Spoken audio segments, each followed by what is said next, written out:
ही संत जनांची, रामशिवाच्या पायखुणांची, नरवीरांच्या समर्पणांची, महाराष्ट्राचे वैभव असे यशवंतराव चव्हाण. महाराष्ट्राच्या पावन मातीत यशवंतराव बळवंतराव चव्हाण यांचा जन्म तत्कालीन सातारा जिल्ह्यातील देवराष्ट्र या गावी 12 मार्च 1913 रोजी एका सामान्य कुटुंबात झाला.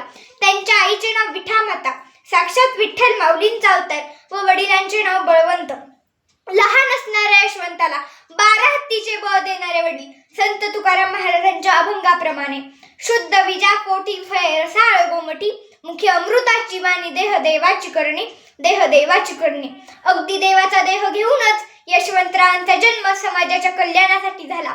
आई वडिलांनी यशवंतरावांच्या सर्वांगीण विकासासाठी लक्ष दिले. मुलाचे पाय पाण्यात दिसतात त्याप्रमाणे यशवंतरावांच्या अंगी असणाऱ्या गुणांची चाहूल आई वडिलांना लागली. त्यांनी आपल्या शिक्षणासाठी आपली कंबर कसली.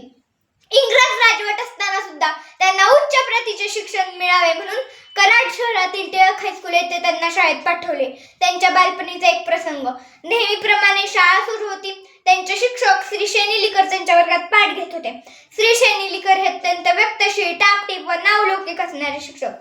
त्यांनी वर्गातील प्रत्येक मुलाला विचारले, तुम्हाला प्रत्येकाला काय व्हायचे आहे ते तुम्ही एका कागदावर लिहा. प्रत्येक विद्यार्थ्याने आपल्या पुढे आदर्श असणारे एका थोर पुरुषाचे नाव लिहिले. तर कोणी डॉक्टर होणार, इंजिनियर होणार, कलेक्टर होणार, मामलेदार होणार असे लिहिले. पण एकाच मुलाने असे लिहिले, मी यशवंतराव चव्हाणच होणार. इतका मोठा बलाढ्य आत्मविश्वास त्यांना लहानपणी होता. मृत्युंजय कादंबरीकार यांच्या भाषेत सांगायचे झाले तर यशवंतरावांचे बालपण म्हणजे मुक्त आणि अनिर्बंध कल्पनांचे घोडे जोडलेला एक रथच. आपण सगळे म्हणतो, बालपणीचा काळ सुखाचा, मौज मजेचा, आनंदाचा, क्षणात पुली कट्टी बट्टी, क्षणात पुली दोस्ती. पण यशवंतरावांचे बालपण खूप खडतर गेले. यशवंतरावांच्या घरची परिस्थिती खूप बिकट होती. बळवंतरावांना बेलिपची नोकरी होती. पगार खूप जेमतेम होता. पण मुलांनी शिकावे, मोठे व्हावे अशी त्यांची तळमळ. पण नित्याने या कुटुंबाची सत्वपरीक्षा घ्यायचे ठरवले. 1917 साली महाभयंकर अशी प्लेगची साथ आली आणि याच प्लेगने बळवंतरावांचा बळी घेतला. यशवंतराव आणि त्यांची भावंडे पितृप्रेमाला कायमची वंचित झाले. पण साध्वी विठाबाईने धीर सोडला नाही. मातेबरोबर पित्याची ही जबाबदारी त्यांनी स्वीकारली. दिवसभर मोलमजुरी करून त्या आपल्या मुलांना शिकवू लागल्या. हे राष्ट्र विक्रमाचे, हे राष्ट्र शांततेचे, सत्यार्थ झुंज घ्यावी या जागत्या प्रतेचे, येथे शिव प्रतापी नरसिंह योग्यतेचे. ते दिवस पारतंत्र्याचे होते. इंग्रजांची राजवट संपूर्ण भारतभर होती. लोकमान्य टिळकांनंतर स्वातंत्र्य चळवळीचे नेतृत्व महात्मा गांधी यांच्याकडे आले. सारा भारत देश गांधीजींच्या विचाराने कृतीशील बनला होता. यशवंतराव शिक्षणाबरोबर स्वातंत्र्य चळवळीकडे आकर्षित झाले. यशवंतरावांवर लहानपणापासूनच मानवेंद्र रॉय तसेच स्वातंत्र्यवीर सावरकर यांचा प्रभाव होता. एवढेच नव्हे तर ते रत्नागिरीला जाऊन सावरकरांना भेटले सुद्धा. यशवंतरावांना लहानपणापासूनच देशासाठी काहीतरी करावेसे वाटत होते. प्रचंड यज्ञ मांडला, राष्ट्रसिद्ध जाहले, काम दाम यज्ञ दान रक्त कुंड पेटले, भेदभाव संपले, प्रणाम लोकदैवते. 1929 ला लाहोर येथे रावी नदीच्या तीरावर राष्ट्रीय काँग्रेसचे अधिवेशन भरले. त्यानुसार 26 जानेवारी 1930 ला प्रजासत्ताक दिन साजरा करण्याचे ठरले. कराडलाही हा सोहळा साजरा करण्याचे ठरले. कृष्णेच्या काठी सर्वांच्या साक्षीने रंगीय सकाळी झेंडावंदन झाले आणि यशवंतरावांचे राजकीय जीवन सुरू झाले. वयाच्या 16व्या वर्षी शिवरायांनी स्वराज्य स्थापनेची प्रतिज्ञा घेतली व हिंदवी स्वराज्य स्थापन केले.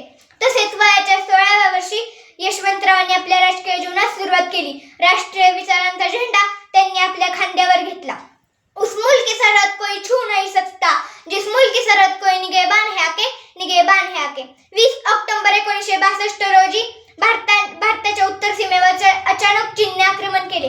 हिमालय रणगाड्यांनी, तोफा, बंदुकांनी दणाणून गेला. हिमालय हा देवात्मा तर सह्याद्री हा वीरात्मा अनंत काळापासून सह्याद्रीवर सागर धडका मारत आहे, पण तो कोसळला नाही. लगेच सह्याद्रीच्या वीरात्म्याला दिल्लीला बोलवण्यात आले व यशवंतराव भारताचे संरक्षण मंत्री झाले.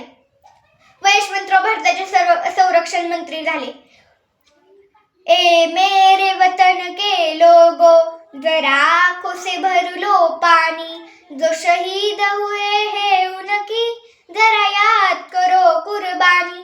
यशवंतराव संरक्षण मंत्री झाले. मुख्यमंत्री पदाचा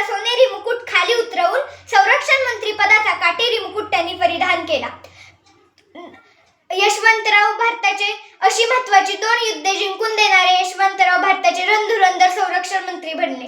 यशवंतराव गृहमंत्री होते, यशवंतराव मुख्यमंत्री होते, तसेच ते रसिकही होते.